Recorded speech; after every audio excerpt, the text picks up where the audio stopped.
Mes frères bien-aimés, je ne sais pas si vous les avez aperçus, de toute façon vous les avez en tête et dans vos rêves. À 10h30 précise, les mages sont arrivés. Chaque année, pour la fête de l'Épiphanie, ils sont d'une ponctualité exemplaire. Mais avant de leur ouvrir la porte ou de tirer le rideau que Saint Joseph a bricolé à l'entrée de l'étable, je crois bon, pour bien vivre cette fête magnifique, de retourner sur les grands événements qui se sont déroulés cette semaine. Car Noël, disons-le, est un tout, et même un fourre-tout, qui contient, aussi étrange que cela puisse paraître, puisque Jésus vient à peine de naître, l'essentiel du message qu'il vient porter à la terre. Oui, mes frères, tout est contenu, tout est presque dit par Dieu notre Père sur les 8 premiers jours de la vie de son Fils.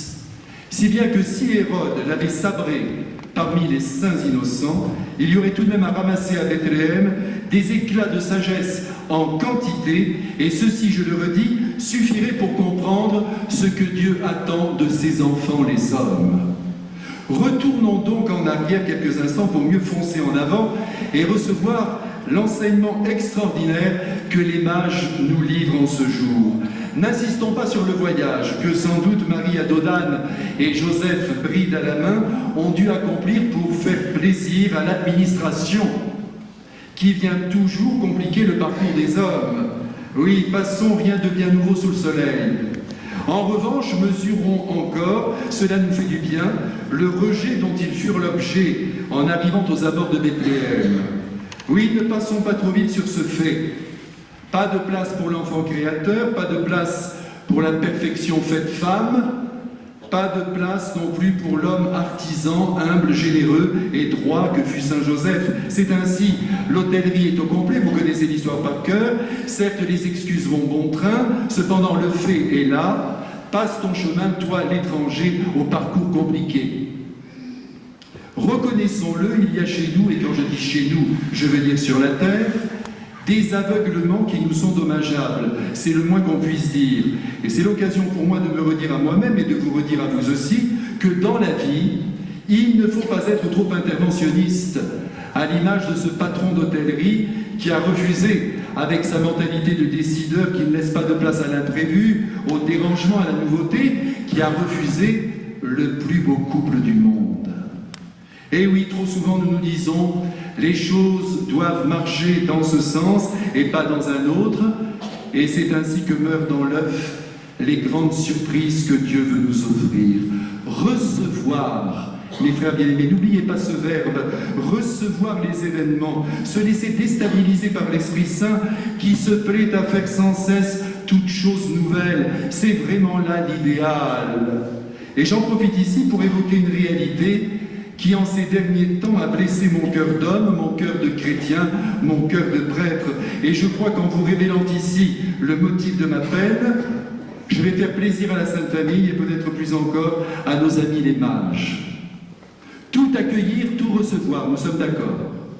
Eh bien, laissez-moi vous le dire sans détour, je suis effaré de constater que le pape François, qui est reçu dans le monde entier, non en raison des conseils qu'il nous donne, mais en raison des exemples qu'il nous offre, suscite le questionnement, les interrogations et des doutes dans le cœur de nombreux chrétiens qui se prétendent d'ailleurs les défenseurs de la doctrine catholique la plus aboutie et donc la plus fidèle. C'est à n'y rien comprendre. Nous avons un pape qui fait l'unanimité parmi les nations, y compris les moins chrétiennes, et au lieu de se glisser dans cet engouement, et j'oserais dire de profiter de cet élan positif dirigé vers sa personne et vers l'Église, certains de nos frères font la fine bouche. Mais en vérité, de leur bouche se dégage une odeur fétide, car ils se permettent de critiquer le souverain pontife, de juger ses initiatives déplacées, et même de ne pas le suivre. Et c'est là le comble, parce que cet homme qui a été choisi par le Saint-Esprit pour diriger l'Église du Christ a décidé, oui c'est le comble, de jeter sur le monde entier toute la miséricorde du ciel, offrant à tout homme, autrement dit à tous les mages de la terre, venus de loin, les trésors les plus précieux dont l'Église est détentrice, à savoir l'or pur de l'Évangile, dégagé de nos pauvres idées, de nos commentaires qui souvent réduisent la portée de la sagesse divine, sang qui, en s'échappant en parfum devant la Sainte Eucharistie, nous en montre la valeur et plus encore la volonté de Dieu de voir tous les hommes communier. Prenez et mangez-en tous, tous. Et enfin la myrrhe, substance servant à l'embaumement des morts, sublime parfum qui assure à la pauvre créature que le pourrissement de son corps n'aura pas le dernier mot.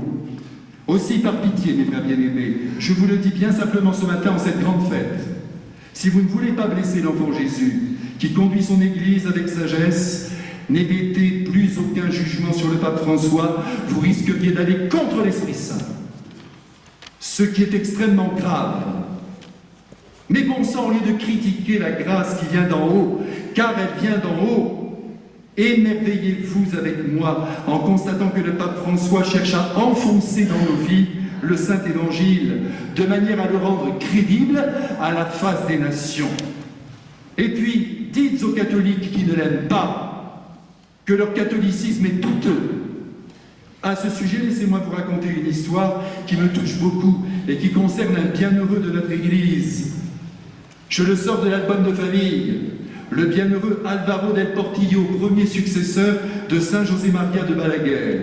Régulièrement, figurez-vous qu'il lui était donné de rencontrer le pape Jean-Paul II. Bon, il en avait de la chance. Et au cours de ces entretiens, cet évêque avait pris l'habitude d'enlever son anneau épiscopal et de demander au pape de bien vouloir le porter.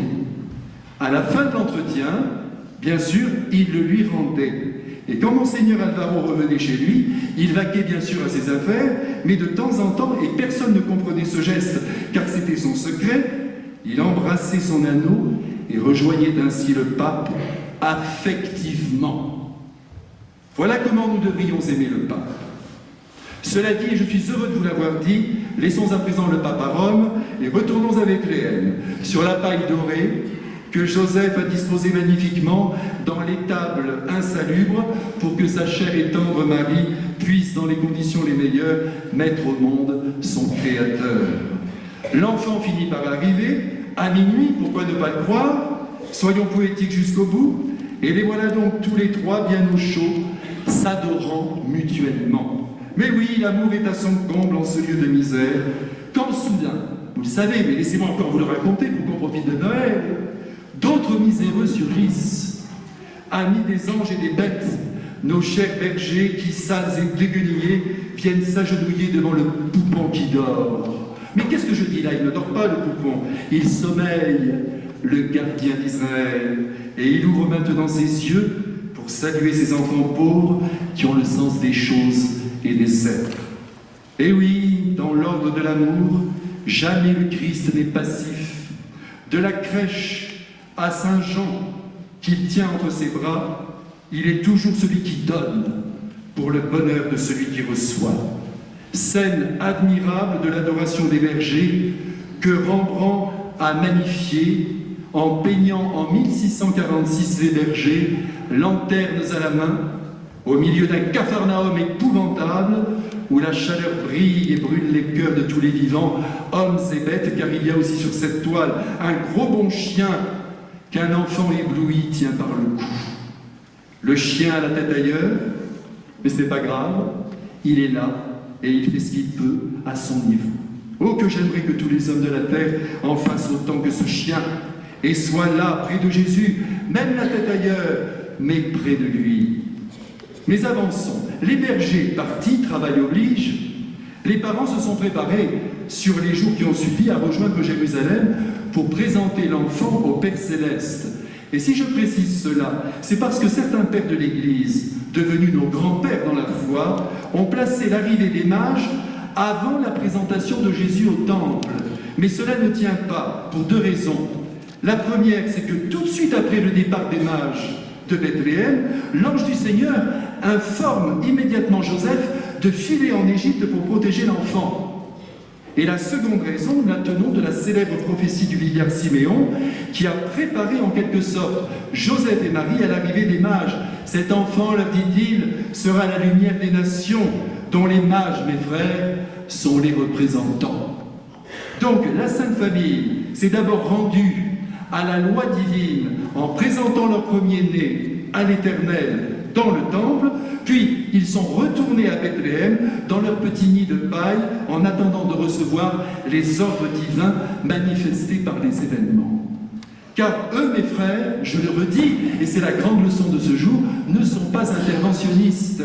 Ce ne sont pas des décideurs.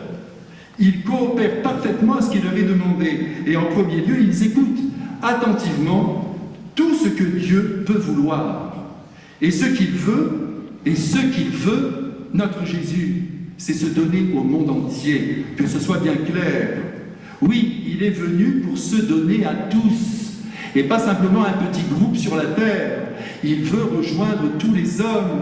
Il n'est pas venu uniquement pour les justes, pour les privilégiés, pour les vertueux, pour les forts, pour les vaillants, pour les bien-pensants, pour les méritants, pour les doués, pour les cadors. Non, il est venu pour les perdus, pour les perdants, pour les sans-nom, les sans-loi, les paumés, les attardés, les rejetés, les oubliés, les tordus de l'âme et du corps, les publicains, les prostituées, les agnostiques, les athées, sans oublier les éventuels savants, mages de notre temps, souvent emmurés dans leur discipline, bloqués face au mystère de Dieu et de la vie. Mais Dieu, qu'on se le dise, ne s'avoue jamais perdant. Ah oui, j'allais oublier, il est venu aussi pour les magiciens, pour les astrologues et autres ésotériques, car tout homme est son enfant. Et pour chacun de ses enfants, qui ne le sait, il est prêt à mourir. Oui, et c'est bien parti pour qu'il le soit. Nos frères les mages avaient donc appris par on ne sait qui, et on ne sait comment, et on ne le saura jamais, du moins ici-bas, que le roi des Juifs devait naître. Toutefois, on ne se trompera pas en affirmant que Dieu leur a fait connaître cette grande nouvelle par sa grâce. Mais oui, déjà le vieux Siméon, membre éminent du peuple d'Israël et présenté dans le Saint-Évangile, saturé d'Esprit Saint. D'ailleurs, il reconnaît le Messie. Et en cet instant où je vous parle, soyons logiques, il y a des Juifs sur la terre, et pas que des Juifs d'ailleurs, des hommes de bonne volonté, qui sont remplis d'Esprit Saint et qui pourtant ne sont pas enserrés dans les frontières définies de l'Église catholique. Monsieur de Saint-Cyran, je ne sais pas si vous le connaissez, chef de file des jansénistes, qui à sa suite ont pourri les consciences avec leurs erreurs théologiques, il affirmait, écoutez ça, il affirmait sans sourciller, pas une seule goutte de grâce ne tombe sur un païen. Ah, ça a le mérite d'être clair, cependant c'est terriblement faux. Certes, le baptême confère la grâce aux hommes, mais Dieu ne se laisse pas arrêter pour autant dans ses largesses par les canaux officiels. Il agit quand il veut, et comme il veut, et sur qui il veut, il est Dieu. Alors tirons les conséquences de cette réalité. Eh bien nous, mes frères, qu'est-ce qu'on doit faire? Eh bien on ne doit surtout pas arrêter l'œuvre de la grâce. Et ce n'est pas moi qui vous le dis, ce sont les trois mages, qui étaient sans doute beaucoup plus nombreux, et qui viennent ce matin, par leur seule présence à Bethléem, nous crier que la grâce peut être présente là où on ne l'attend pas, même cachée au creux d'une étoile scintillante. Oui, venons-en à cette étoile, dont la nature d'ailleurs est difficile à déterminer, je vous le concède. Sur elle, vous savez, les avis divergent depuis 2000 ans. Mais là encore, ne perdons pas notre temps. Elle est là, cette étoile, elle brille, et c'est l'essentiel. Elle apparaît, elle disparaît, elle réapparaît au bon moment, téléguidée par les anges en plein ciel. Ce que l'on peut, en tout cas, ce qui est clairement affirmé, c'est que cette étoile ressemble étrangement à la nuée de feu qui précédait le peuple d'Israël dans le désert pour qu'il atteigne la terre promise. Que voulez-vous? Dieu aime le feu. Dieu aime la lumière, Dieu aime donc les étoiles qui ne peuvent briller toujours que sur fond de nuit, ne l'oublions jamais. Vous voyez l'ombre et moi les étoiles, disait Victor Hugo, chacun a sa façon de regarder la vie. Et il ajoutait, la cendre ne parvient qu'à me trouver la flamme. Aussi, mes frères, qui se tient dans l'obscurité du doute ou de la négation de Dieu, s'il sait bien vivre sa nuit en cherchant la lumière, verra un jour poindre l'étoile qui le conduira au Christ, gardien de la vie éternelle. Ah, si les uns et les autres nous savions regarder en nous et autour de nous, il est très certain que chacun trouverait une étoile pour le conduire jusqu'à l'accomplissement plénier de son être. Aujourd'hui, hélas, chacun a le nez sur son guidon ou sur son écran et conduit lui-même, si bien que d'émerveillement, d'admiration, dirigé vers plus grand que soi, il n'en est plus question.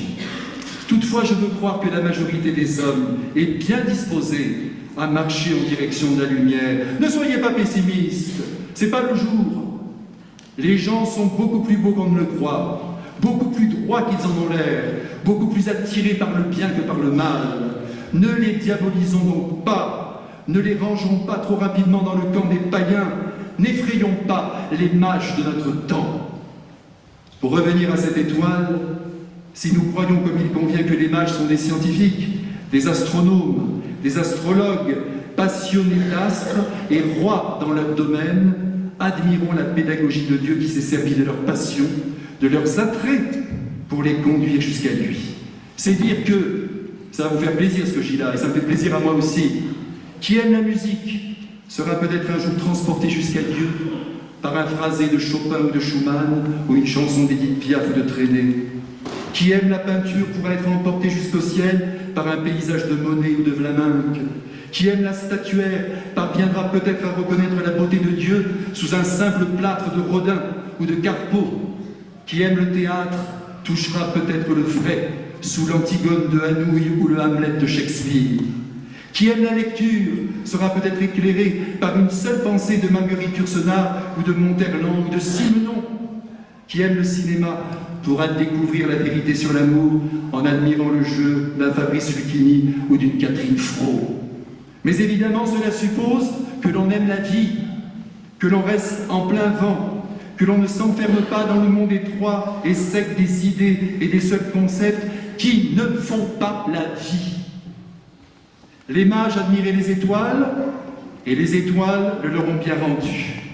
Dieu passe donc par la vie, par nos passions, pour nous conduire. C'est un fait avéré. Il passe aussi, rappelons-le, par les conseils que nous pouvons demander aux uns et aux autres. Regardez, même Hérode, qui se s'est enveloppé par le mystère de Dieu, parce que Hérode est croyant, a demandé conseil au Sanhédrin, où donc doit naître le roi des Juifs.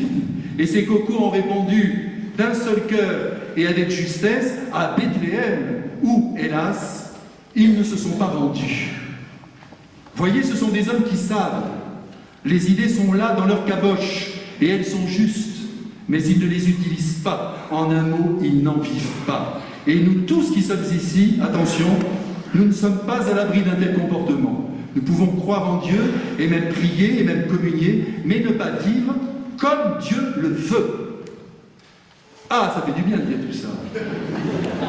Bref, les mages, attention, je vous parle à vous, mais à moi aussi. Je me mets en garde moi-même. L'enfant Jésus ne vient pas sur la terre pour rien. Il est venu nous parler, nous indiquer une sagesse précise, et c'est à nous d'emboîter le pas. Bref, les mages, préférant les étoiles aux idées, se pointent au bon endroit. Oh les chanceux. Et les voici, allez, c'est le moment. Ouvrons la porte. Et surtout le cœur à leurs vêtements hétéroclites, à leur culture inconnue, à leur dégaine inattendue. En vérité, il n'y a que Marie pour ne s'étonner de rien. Et l'enfant, n'en parlons pas, c'est la joie qui vient éclater sur ses lèvres humano-divines devant ces hommes étranges et étrangers, lui qui est le Verbe, venu enseigner par sa présence tous les peuples de la terre. La suite de l'histoire, là encore, vous la connaissez bien, elle est en or, placée discrètement sur le tissu blanc où repose l'enfant et sa mère. Elle est en parfum, rendue à la divinité qui se cache sous l'humanité. Elle est en myrrhe, embaumant la vie promise éternelle. Après cette adoration hautement orientale, les mages s'en sont allés dormir dans l'étable d'à côté, où Dieu les informera du drame à venir, et comme ils savent recevoir sans tout calculer, ils repartiront en chrétiens par le bon chemin décidé à évangéliser leur terre. Mais oui, vous verrez un jour que je ne me suis pas trompé, les mages n'ont pas gardé pour eux la vérité, en bons savants, ils l'ont fait partager. Mes frères, il faut à présent que je m'arrête, et en commençant, je vous avais dit que la première semaine de Noël contenait pratiquement tout le message que Dieu venait livrer au monde par son Fils, eh bien je ne crois pas m'être trompé. Résumons, c'est le voyage à Bethléem imposé par l'État et vécu sereinement par la Sainte Famille qui nous supplie de recevoir les contraintes de nos vies dans la paix. C'est la porte de l'hôtellerie fermée, n'engendrant ni colère ni impatience en Joseph et Marie qui vient calmer nos insatisfactions récurrentes. C'est la simplicité de l'étable, reçue comme un cadeau du ciel, qui vient nous aider à nous satisfaire de ce que nous offre notre cadre de vie. C'est l'accueil inconditionnel accordé aux pauvres bergers par les anges et par la Sainte Famille qui nous enseigne à considérer les plus humbles des hommes comme les préférés de Dieu.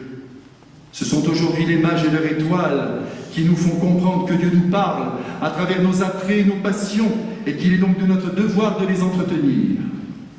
Et c'est encore les mages, venus d'un monde lointain et étranger, qui nous rappellent que nous ne devons pas nous laisser déstabiliser par des mœurs et des coutumes bénies de Dieu et donc pas moins honorables que les nôtres. Enfin, ce sont les scribes et les docteurs de la loi qui ce matin enseignent à tout le peuple chrétien qu'il ne suffit pas de connaître la vérité, mais qu'il faut la vivre. Ah oui, j'allais oublier, c'est le pape François qu'il faut aimer et suivre parce qu'il vit lui-même dans une lumière d'authenticité évangélique et qu'il veut que l'Église confiée par l'Esprit Saint à son amour soit aussi lumineuse que l'étoile de Bethléem. Allez mes frères bien-aimés, assez parlé.